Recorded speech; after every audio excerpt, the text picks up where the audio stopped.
right. Hello, everyone.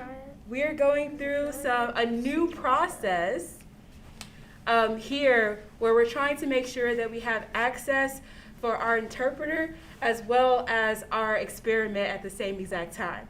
So you're going to see a split screen, which is new for us, but we're very, very excited. You're not going to see me as much as you normally do, but that's okay. This month, we're talking about atmosphere. And I'm going to ask everybody to breathe in and breathe out. I actually personally needed that because I'm hot and sweaty and I'm a little bit nervous today. So that was really good for me. But today we're going to talk about air density and what that looks like. And we're going to make it very fun because it's kind of a complex topic to understand. And it's a little bit hard to see sometimes, but we're going to make it colorful and we're going to make it as fun as possible. I'm going to go ahead and step off the screen. We're going to have you look over this way for the experiment. Or Tavia's going to come in. Sorry. Hi everybody, and welcome back to First Saturday Science. This month is April, and this month we're studying the atmosphere, as Alicia had said. Today we're going to talk about density, and I wanted to ask, have you ever thought about how a hot air balloon might float? That has a lot to do with density. The way that it's called a hot air balloon because they pump hot air into the balloon, and that drives the mechanism upwards because the air around it is a lot colder than the air inside of the balloon. And this means that the density of the air inside of the balloon is much lower, which makes it want to float when it's surrounded by that colder air. So today we're going to do a little experiment. I also wanted to mention that the way we originally designed our experiment wasn't very easy. And so we are altering it a little bit. You can still use the supplies that we've provided in our kits or the supply list that we provided in our supply list on our video, in our email communications. You won't need the beaker and you won't need the pipette, but you will need the test tubes and the dye and the hot water and the cold water. So now we're going to get started. Thank you.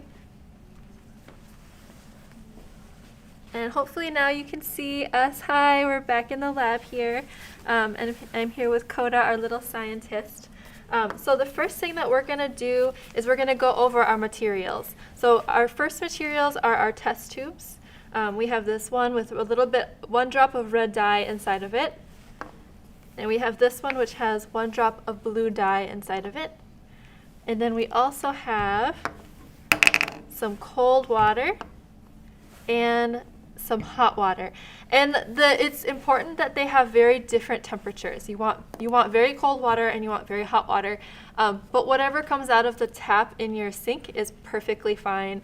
You don't want it to be uncomfortable to touch or anything like that. And so for our first step, we're going to open up one of the test tubes. Which one do you want to do first? Coda wants to do the hot one first. So you're going to fill the red test tube up with hot water.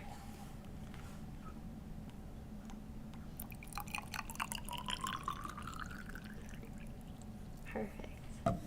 And then you're going to close the tube really tight and then shake it. And you want to shake it because that little drop of dye in there needs to disperse throughout the test tube, throughout the water, so that you can make a homogeneous mixture. And next we're going to open up the blue test tube and fill it with cold water.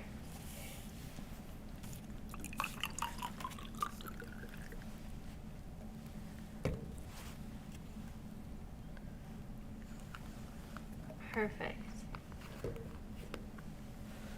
And this part is going to be a little bit tricky, so I'm going to take over.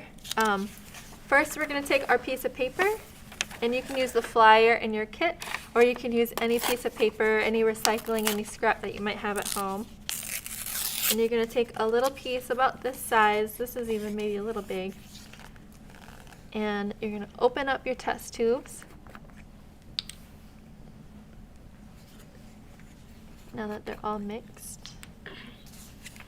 And this is also important. You want the blue test tube to be on the bottom. So this one is going to stay on the table. And I'm going to take my red test tube with my hot water. I can feel it. It's nice and hot. And I'm going to take the piece of paper and I'm going to put it right over the red test tube. So it's completely covered. And this you're going to do really, really fast. You want to make sure that you have at least 3 fingers covering the hole, so I can feel that the hole of the test tube is right here, and I want it to be completely covered. So I'm going to hold it like this, and then really fast, I'm going to describe it before I do it, okay? Really fast, you're going to put this, the opening of the red test tube over the opening of the blue test tube. And then you're going to pull the piece of paper out. And it's okay if the whole piece of paper doesn't come out because some of it might disintegrate since it's water. That's okay too. It'll still work. So I'm going to do this really fast, okay?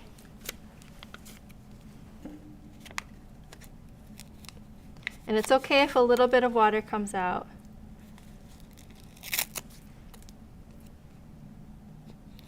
There we go.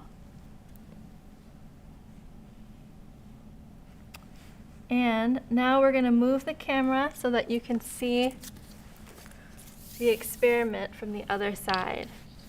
Don't touch it. Careful, careful. So that they can see it on the side.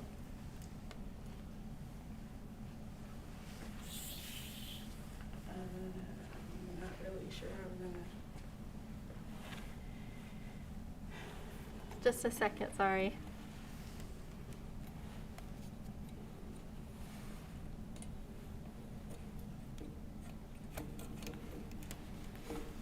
Perfect. So now you can see that, oh, let me get some white paper for the background to make it a little easier to see. So now you can see at the bottom, the water is still bright blue. And at the very top, you can see the water is still dark red. And in the middle, there's a little bit of mixing, and it's, you know, if you think about blue and red mixing, you get purple. So there's a little bit of purple water in the middle. But, there we go. But there's it's not flowing down, right? And there's no blue water flowing up here. And this is because of the differences in density. So the water at the bottom, the blue water, is very dense. It's very thick, if you want to think of it like that.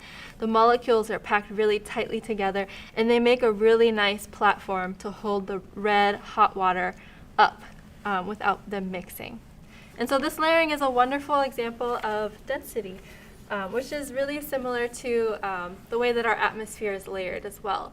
We have layers in our atmosphere, different types of air, composed of different concentrations of gas molecules, and the different layers of the atmosphere are kind of kept in those layered forms based on temperature differences and pressure differences. So there you have it. And that is it for our April First Saturday Science event. Thank you for joining us, and have a great day. See you next time.